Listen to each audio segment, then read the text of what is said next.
Hi friends, YouTube ಚಾನಲ್ಗೆ ಸ್ವಾಗತ. Bhagyalakshmi serial ಇವತ್ತಿನ ಸಂಜೆಯಲ್ಲಿ ಏನು ಕತೆ ಅನ್ನೋದನ್ನು ಈಗಲೇ ನೋಡೋಣ. ಸೀರಿಯಲ್ ಇಷ್ಟ ಆದರೆ ಲೈಕ್ ಕೊಡಿ. ನನ್ನ ಚಾನಲಿನ ಸಬ್ಸ್ಕ್ರೈಬ್ ಆಗಿಲ್ಲ ಅಂದರೆ ಸಬ್ಸ್ಕ್ರೈಬ್ ಮಾಡ್ಕೊಳ್ಳಿ ಫ್ರೆಂಡ್ಸ್. ಇಲ್ಲಿ ಶ್ರೇಷ್ಠ ಮತ್ತು ತಾಂಡವ್ ಇಬ್ಬರೂ ಮಾತಾಡ್ಕೊತಿದ್ದಾರೆ. ಶ್ರೇಷ್ಠ ಹೇಳ್ತಿದ್ದಾಳೆ, ತಾಂಡವ್ ಏನು ಮಾಡ್ತಿದ್ದೀಯಾ ನೀನು ಅಂತ ಅವ್ನು ಕೋಪ ಮಾಡ್ಕೊತಿರುವಾಗ, ನೋಡಿದೆ ಅಲ್ಲ ಶ್ರೇಷ್ಠ ಆ ಎಮ್ಮೆ ಹೇಗೆ ಮಾಡ್ತಿದ್ದಾಳೆ ಅಂತ. ಅವಳು ನೆಮ್ಮದಿ ಹಾಳು ಮಾಡಬೇಕು ಅಂತೇಳಿ ಫೋನ್ ಮಾಡಿದರೆ ನಮ್ಮ ನೆಮ್ಮದಿನೇ ಹಾಳು ಮಾಡಿಬಿಟ್ಲು ಈಡೇಟ್ ಅಂತೇಳಿ ಬೈಕೊತಿದ್ದಾನೆ. ತಾಂಡವ್, ಅವಳ ಮಾತೆಲ್ಲ ಯಾಕೋ ಸೀರಿಯಸ್ ಆಗಿ ತೊಗೊತಿದ್ದೀಯ? ಅವಳು ನಿನ್ನ ಉರಿಸ್ಬೇಕು ಅಂತಲೇ ಆ ಥರ ಮಾತಾಡ್ತಿರೋದು. ಅದನ್ನೇ ನಿಲ್ಲಿಸ್ಬೇಕು ಅಂತೇಳಿ ನಾನು ಹೇಳ್ತಾ ಇರೋದು ನಿನಗೆ ಅಂತಾನೆ ತಾಂಡವ್. ಅವಳಿಗೆ ನಮ್ಮ ಹತ್ರ ಮಾತಾಡೋದಕ್ಕೂ ಮುಖ ಇರಬಾರ್ದು, ಅಂಥದ್ದೇನಾದರೂ ಒಂದು ಮಾಡಬೇಕು ಶ್ರೇಷ್ಠ ಅಂತ ಹೇಳ್ತಿದ್ದಾನೆ ತಾಂಡವ್. ಮತ್ತೆ ಹೊಸ ಪ್ಲ್ಯಾನ್ ಮಾಡ್ತಿದ್ದಾನೆ ತಾಂಡವ್ ಮದುವೆ ನಿಲ್ಲಿಸೋದಕ್ಕೆ. ಇಬ್ಬರು ಚೆನ್ನಾಗಿ ಯೋಚನೆ ಮಾಡಿಬಿಟ್ಟು ಶ್ರೇಷ್ಠ ಹೇಳ್ತಾಳೆ, ತಾಂಡವ್ ನೀನೇನು ಯೋಚನೆ ಮಾಡಬೇಡ, ನನ್ನ ಹತ್ರ ಒಂದು ಸೂಪರ್ ಆದ ಪ್ಲ್ಯಾನ್ ಇದೆ ಅಂತ. ಪೂಜಾ ಮದುವೆ ವಿಷಯದಲ್ಲಿ ತಾನೇ ಭಾಗ್ಯ ಹಾರಾಡ್ತಾ ಇರೋದು, ಮದುವೆನೇ ನಿಲ್ಲಿಸ್ಬಿಡೋಣ ಅಂತೇಳಿ ಶ್ರೇಷ್ಠ ಹೇಳ್ತಿದ್ದಾಳೆ. ತಾಂಡವ ಹೇಳ್ತಾನೆ, ಅಯ್ಯೋ ಅವಳು ಹೋಗ್ಬಿಟ್ಟು ನಮ್ಮ ಅಮ್ಮನ ಹತ್ರ ಒಳ್ಳೆ ಹುಡುಗ ಹಾಗೆ ಹೀಗೆ ಅಂತ ಹೇಳಿದ ತಕ್ಷಣ ನಮ್ಮಮ್ಮ ಇದ್ದಾಳೆ ಅಲ್ಲ, ಹೌದಾ ನನ್ನ ಮುದ್ದಿನ ಸೊಸೆ, ನನ್ನ ಮುದ್ದಿನ ಮಗಳು ಅಂತ ಹೇಳ್ಬಿಟ್ಟು ಅದನ್ನೇ ಒಂದು ದೊಡ್ಡದಾಗಿ ಕುಯ್ಯಕ್ಕೆ ಸ್ಟಾರ್ಟ್ ಮಾಡಿಬಿಡ್ತಾರೆ ನಮ್ಮಮ್ಮ ಅಂತ ಹೇಳ್ತಾ ಇದ್ದಾನೆ. ನಮ್ಮ ಅಪ್ಪನೂ ಅಷ್ಟೇ, ಹೌದಾ ಮಗಳೇ ಅಂತೇಳಿ ಆಶೀರ್ವಾದ ಮಾಡಿಬಿಟ್ಟು ಅವರು ಕುಯ್ಯಕ್ಕೆ ಸ್ಟಾರ್ಟ್ ಮಾಡಿಬಿಡ್ತಾರೆ ಅಂತ ಹೇಳ್ತಿದ್ದಾನೆ ತಾಂಡವ್. ಇದೆಲ್ಲ ವರ್ಕೌಟ್ ಆಗಲ್ಲ ಶ್ರೇಷ್ಠ ಅಂತ ಹೇಳುವಾಗ ಶ್ರೇಷ್ಠ ಹೇಳ್ತಾಳೆ, ತಾಂಡವ್ ನೀನು ಅದು ಕಷ್ಟ ಅಂತ ಹೇಳಿ ನೀನು ಅಂದ್ಕೊಂಡಿದ್ಯಾ ಅಂತ, ಅದನ್ನೆಲ್ಲ ಈಸಿಯಾಗಿ ಮಾಡ್ಬೋದು ಕಣೋ. ನಾವು ಟಾರ್ಗೆಟ್ ಮಾಡಬೇಕಾಗಿರೋದು ನಿಮ್ಮ ಅಪ್ಪ ಅಮ್ಮ ಅಲ್ಲ, ಸುನಂದನ, ನಿಮ್ಮ ಅತ್ತೆ ಸುನಂದನ ಅಂತ ಹೇಳ್ತಾಳೆ. ಅವ್ರನ್ನ ಟಾರ್ಗೆಟ್ ಮಾಡಿದರೆ ಪಕ್ಕ ನಮ್ಮ ಪ್ಲ್ಯಾನ್ ಸಕ್ಸಸ್ ಅಂತಾಳೆ. ತಾಂಡವ ಅತ್ತೆಗೆ ಫೋನ್ ಮಾಡ್ತಾಳೆ, ಸುನಂದಮ್ಮನಿಗೆ. ಸುನಂದಮ್ಮ ಅವರು ಫೋನ್ ಎತ್ತಿ, ಏನು ಅಳಿಯಂದ್ರು ಫೋನ್ ಮಾಡ್ತಿದ್ದಾರೆ ಅಂತೇಳಿ ಮಾತಾಡ್ತಾಳೆ. ಏನತ್ತೆ ಮದುವೆ ಸಂಭ್ರಮ ನಡೀತಿದೆಯಾ ಮನೇಲಿ ಅಂತೇಳಿ ತಾಂಡವ ಕೇಳ್ತಾ ಇರುವಾಗ, ಹಾಗೇಲಿಲ್ಲ ಏನಿಲ್ಲ ಅಳಿಯಂದ್ರೆ ಅಂತ ಹೇಳ್ತಾಳೆ. ನಿಮಗೆ ಟ್ಯಾಂಕ್ಸ್ ಹೇಳಬೇಕು, ಒಳ್ಳೆ ಹುಡುಗನ ಹುಡ್ಕೊಟ್ಟಿದ್ದಕ್ಕೆ ಅಂತೇಳಿ. ಅಯ್ಯೋ ಅತ್ತೆ ತುಂಬ ಖುಷಿಯಾಗಿಬಿಡ್ಬೇಡಿ ನೀವು, ನಾನು ಸತ್ಯ ಹೇಳಬೇಕು ಅಂತ ಹೇಳ್ಬಿಟ್ಟು ಫೋನ್ ಮಾಡಿದ್ದು ಅಂತ ಹೇಳ್ತಾನೆ. ಎಷ್ಟಾದರೂ ಪೂಜಾಗೆ ಮದುವೆ ಮಾಡಿಕೊಡ್ತಿದ್ದೀರಾ, ನಾನು ಬೇರೆ ಭಾವ, ನಂದು ಒಂದಿಷ್ಟು ಜವಾಬ್ದಾರಿ ಅಂತ ಇರುತ್ತೆಲ್ಲ, ಅದಕ್ಕೆ ಅವನ ಬಗ್ಗೆ ಬ್ಯಾಕ್ಗ್ರೌಂಡ್ ತಿಳ್ಕೊಳಕ್ಕಂತೇಳಿ ನೋಡಿದೆ. ಆವಾಗ ಅವನ ಸತ್ಯ ಅವನ ಬಗ್ಗೆ ಗೊತ್ತಾಯಿತು. ಇರೋ ವಿಷಯ ಹೇಳ್ತಾ ಇದ್ದೀನಿ ಸತ್ಯ, ನೀವೇನಾದರೂ ಬೇಜಾರು ಮಾಡ್ಕೊತೀರೇನೋ ಅಂತ ನನಗೆ ತುಂಬ ಭಯ ಆಗ್ತಿದೆ ಅತ್ತೆ ಅಂತ ಹೇಳ್ತಾನೆ. ಹಾಗೆಲ್ಲ ಏನಿಲ್ಲ ಅಲ್ಲೆಂದರೆ, ನೀವು ಬೇಗ ಸತ್ಯ ಹೇಳಿ ಅಂತೇಳಿ ಸುನಂದ ಅವ್ರು ಹೇಳುವಾಗ, ಅತ್ತೆ ಅವನ ಬ್ಯಾಕ್ಗ್ರೌಂಡ್ ಚೆಕ್ ಮಾಡಿದೆ, ಅವನಷ್ಟು ಕೆಟ್ಟವನು ಒಬ್ಬರೂ ಇಲ್ಲ ಈ ಭೂಮಿ ಮೇಲೆ ಅಂತ ಹೇಳ್ತಾನೆ. ಸುನಂದ ಅವರು ಅರ್ಜೆಂಟಾಗಿ ಗಾಬರಿಯಲ್ಲಿ ಫೋನ್ ಕಟ್ ಮಾಡಿಬಿಟ್ಟು ಮೀಟ್ ಮಾಡೋಕ್ಕೆ ಹೋಗ್ತಾ ಇರುವಾಗ, ಇಲ್ಲಿ ಭಾಗ್ಯ ಮತ್ತು ಕುಸುಮ ಅವರು ಇಬ್ಬರೂ ಕಿಶನ್ಗೆ ಮಾತಾಡ್ಸೋಕ್ಕಂತೇಳಿ ಕಿಶನ್ ಹತ್ರ ಹೋಗೋಕ್ಕೆ ರೆಡಿ ಆಗ್ತಿದ್ದಾರೆ. ಅಷ್ಟೊತ್ತಿಗೆ, ಅಮ್ಮ ಎಲ್ಲಿಗೆ ಹೋಗ್ತಿದ್ದೀಯಾ ಅಂತೇಳಿ ಕೇಳ್ತಾಳೆ. ಅಮ್ಮ ನೆನ್ನೆ ಹೇಳಿದೆ ಅಲ್ಲ, ನಾನು ಅತ್ತೆ ಹೋಗ್ಬಿಟ್ಟು ಕಿಶನ್ ಹತ್ರ ಮಾತಾಡ್ಕೊಂಡು ಬರ್ತೀವಿ, ನೀನು ಸ್ವಲ್ಪ ಕ್ಯಾಂಟೀನಲ್ಲಿ ಇರು ಅಂತ ಹೇಳಿದೆ ಅಲ್ಲಮ್ಮ ಅಂತಾಳೆ.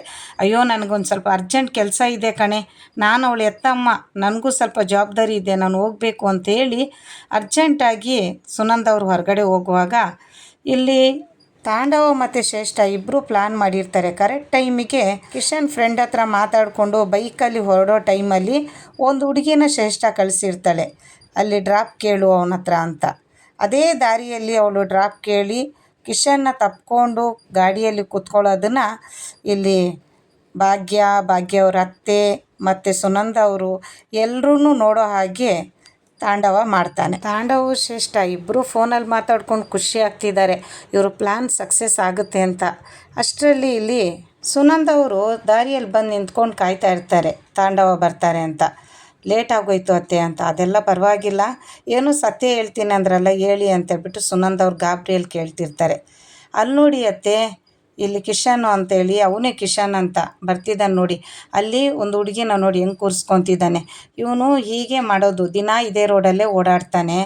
ಸರ್ ಒಂದು ಸ್ವಲ್ಪ ಡ್ರಾಪ್ ಬೇಕಿತ್ತು ಸರ್, ಒಂಚೂರು ಅರ್ಜೆಂಟ್ ಇತ್ತು ಅಂತಾಳೆ. ಏನಾಯಿತು ಅಂದಾಗ, ಇದನ್ನು ಅವಳು ರಿಕ್ವೆಸ್ಟ್ ಮಾಡಿ ಕೇಳ್ಕೊತಾ ಇರೋದನ್ನು ಸುನಂದ ಅವ್ರಿಗೆ ತೋರಿಸಲ್ಲ. ಆದರೆ ಅವಳು ಗಾಡಿ ಹತ್ತಿ ಕೂತ್ಕೋಬೇಕಾದ್ರೆ ಮಾತ್ರ ಸುನಂದ ಅವ್ರಿಗೆ ತಾಂಡವ ತೋರಿಸ್ತಾನೆ. ಸುನಂದ ಅವ್ರಿಗೆ ಫುಲ್ ಡೌಟ್ ಆಗಿಬಿಡುತ್ತೆ, ಅವ್ನು ಕೆಟ್ಟ ಹುಡುಗ ಅಂತ. ಅವನ ಮೇಲೆ ಇರೋದು ಇಲ್ಲದ್ದು ಎಲ್ಲನೂ ಸೇರಿಸಿ ತಾಂಡವ ಕೆಟ್ಟ ಅಭಿಪ್ರಾಯ ಬರೋ ಥರ ಅತ್ತೆ ಮುಂದೆ ಎಲ್ಲ ಹೇಳ್ಕೊತಾ ಇರ್ತಾಳೆ. ಸುನಂದ ಅವರು ಅವ್ನು ಕೆಟ್ಟ ಹುಡುಗ ಅಂತ ನಂಬಬೇಕಾಯ್ತು. ನಿಮ್ಮ ಮಗಳು ಭಾಗ್ಯ ತುಂಬ ಚೆನ್ನಾಗಿದ್ದಾನೆ, ತುಂಬ ಒಳ್ಳೆ ಹುಡುಗ ಅಂತ ಹೇಳ್ತಿದ್ಲಲ್ಲ, ಈ ಥರ ಇದ್ದಾನೆ ನೋಡಿ ಅಂತ ಹೇಳಿ ಸುನಂದ ಅವ್ರದ್ದು ಮೈಂಡ್ ವಾಶ್ ಮಾಡಿಬಿಡ್ತಾನೆ. ಸುನಂದ ಅವರು ಅಳಿಯನ ಮಾತನ್ನು ನಂಬಿಡ್ತಾಳೆ. ಆ ಹುಡುಗಿ ಪ್ಲ್ಯಾನ್ ಮಾಡಿ ಅವಳನ್ನ ಕಳಿಸಿರೋದು ಅಂತ ಹೇಳಿ ಕಿಶನ್ಗೂ ಗೊತ್ತಿರಲ್ಲ, ಸುನಂದ್ ಅವ್ರಿಗೂ ಗೊತ್ತಿರಲ್ಲ. ದಾರಿಯಲ್ಲಿ ಗಾಡಿಯಲ್ಲಿ ಕೂತ್ಕೊಂಡಿದ್ದವಳು ಅರ್ಧ ದಾರಿಯಲ್ಲಿ ಬಂದ ಮೇಲೆ ಕಿಶನ್ನ ತುಂಬ ತಪ್ಕೊಂಡು ಕೂತ್ಕೊಂಡಿರ್ತಾಳೆ. ಅದನ್ನು ನೋಡಿ ಇಲ್ಲಿ ಕುಸುಮ ಅವರು ಮತ್ತು ಭಾಗ್ಯ ಇಬ್ಬರೂ ಕಾರಲ್ಲಿ ಬರ್ತಿರುವಾಗ ಕಿಶನ್ನ ಮಾತಾಡೋಕ್ಕಂತ ಕಾರಲ್ಲಿ ಬರ್ತಿರ್ತಾರೆ. ಆ ದಾರಿಯಲ್ಲಿ ನೋಡಿಬಿಟ್ಟು ಶಾಕ್ ಆಗೋಗ್ತಾರೆ. ಕುಸುಮ ಅವರು ಭಾಗ್ಯ ಕಾರ್ ನಿಲ್ಲಿಸು ಅಂತೇಳಿ ಗಾಡಿ ನಿಲ್ಲಿಸ್ಬಿಟ್ಟು ಕೆಳಗಿಳಿದು ಬಂದು ತುಂಬ ಹತ್ರದಿಂದ ನೋಡ್ತಾರೆ ಕಿಶನ್ ಏನೆಲ್ಲ ಮಾಡ್ತಾನೆ ಅಂತ. ಕಿಶನ್ ಗಾಡಿಯಿಂದ ನಿಲ್ಲಿಸ್ಬಿಟ್ಟು ಅವಳನ್ನ ಕೆಳಗಿಳೀರಿ ಅಂತೇಳ್ಬಿಟ್ಟು ಇಳಿಸ್ಬಿಟ್ಟು ಕೂಗಾಡ್ತಾನೆ, ಏನು ಮಾಡ್ತಿದ್ದೀರಾ ನೀವು ಅಂತ. ನೀವು ಯಾರು ಅನ್ನೋದು ಗೊತ್ತಿಲ್ಲ, ನಾನು ಯಾರು ಅನ್ನೋದು ಗೊತ್ತಿಲ್ಲ ನಿಮಗೆ. ಅಂಥದ್ರಲ್ಲಿ ನೀವು ಬಂದು ನನ್ನ ಈ ಥರ ಎಲ್ಲ ಮಾಡೋದು ಇದು ಚೆನ್ನಾಗಿರಲ್ಲ ಅಂತೇಳಿ ಕೂಗಾಡ್ತಾನೆ. ಅವಳನ್ನ ಹಿಡಿದು ತಳ್ಳಿಬಿಡ್ತಾನೆ. ಅದನ್ನು ಭಾಗ್ಯ ಮತ್ತು ಕುಸುಮ ಅವರು ನೋಡ್ತಾರೆ. ಇಬ್ಬರೂ ಅವ್ನು ಮಾತಾಡೋದನ್ನೆಲ್ಲ ಕೇಳಿಸ್ಕೊಂಡು ಅವನ ಮೇಲೆ ಒಳ್ಳೆಯ ಅಭಿಪ್ರಾಯ ಬರುತ್ತೆ. ಅವನು ಖಂಡಿತವಾಗ್ಲೂ ಒಳ್ಳೆ ಹುಡುಗ ಅಂತ ಅವಾಗೇ ಗೊತ್ತಾಗುತ್ತೆ. ಅವಳು ಅವನಿಗೆ ಫೋನ್ ನಂಬರ್ ಕೂಡ ಜೋಬಲ್ಲಿ ಇಕ್ಕಿರೋದನ್ನು ಹೇಳ್ಬಿಟ್ಟು, ನಾನು ನಿನ್ನ ತುಂಬ ಇಷ್ಟಪಡ್ತಾಯಿದ್ದೀನಿ, ಏನಾದರೂ ನಿನಗೆ ನನ್ನ ಮೇಲೆ ಇಷ್ಟ ಆಯಿತು ಅಂದರೆ ನಾನು ಫೋನ್ ಮಾಡು ಅಂತ ಹೇಳ್ಬಿಟ್ಟು ಹೋಗ್ತಾಳೆ. ಕಿಶನ್ ಮಾತು ಕೇಳಿಬಿಟ್ಟು ಭಾಗ್ಯ ಮತ್ತು ಕುಸುಮ ಅವರು ಇಬ್ರಿಗೂ ಖುಷಿ ಆಗುತ್ತೆ. ಇಬ್ಬರೂ ನಂಬ್ತಾರೆ. ಅದರಲ್ಲಿ ಕಾರಲ್ಲಿ ಕೂತಿರೋ ಅಂಥ ಸುನಂದ್ ಅವರು ಮತ್ತು ತಾಂಡವನಿಗೆ ಇಲ್ಲಿ ಏನು ನಡೀತಿದೆ ಸತ್ಯ ಅನ್ನೋದು ಅವ್ರಿಗೆ ಗೊತ್ತಿರಲ್ಲ. ಅವನು ಏನೋ ಒಂದು ಜಿಮ್ ಇಟ್ಕೊಂಡಿದ್ದಾನೆ ಅಂತೆ. ಅದು ಜನ ಬಂದ್ರೇ ಅಂತೆ ದುಡ್ಡು, ಇಲ್ಲಾಂದರೆ ಪಾಪರೇ ಅವನು ಅಂತ ಹೇಳ್ಬಿಟ್ಟು ತಪ್ಪಾಗಿ ಕಿಶನ್ ಮೇಲೆ ಇನ್ನೊಂದಿಷ್ಟು ಸುನಂದನ ಹತ್ರ ತಾಂಡವ ಹೇಳ್ಬಿಟ್ಟು, ಇಲ್ಲ ಹೇಗಾದರೂ ಮಾಡಿ ಮದುವೆನ ನಿಲ್ಲಿಸ್ಬೇಕು ಅಂತ ಹೇಳ್ಬಿಟ್ಟು ಹೇಳ್ಕೊಂಡಿದ್ದಾಳೆ. ಕುಸುಮ ಅವ್ರಿಗೂ ಭಾಗ್ಯಗೆ ಫುಲ್ ನಂಬಿಕೆ ಬಂತು. ಆದರೆ ಸುನಂದ್ ಅವ್ರಿಗೆ ನಂಬಿಕೆ ಇಲ್ಲ. ತಾಂಡವನ ಮಾತು ಕೇಳಿ ಕಿಶನ್ ಮೇಲೆ ಕೆಟ್ಟ ಅಭಿಪ್ರಾಯ ಇದೆ. ನಾಳೆ ಸಂಚಿಕೆಯಲ್ಲಿ ಏನು ಕತೆ ಅನ್ನೋದನ್ನು ನೋಡೋಣ. ಬಾಯ್.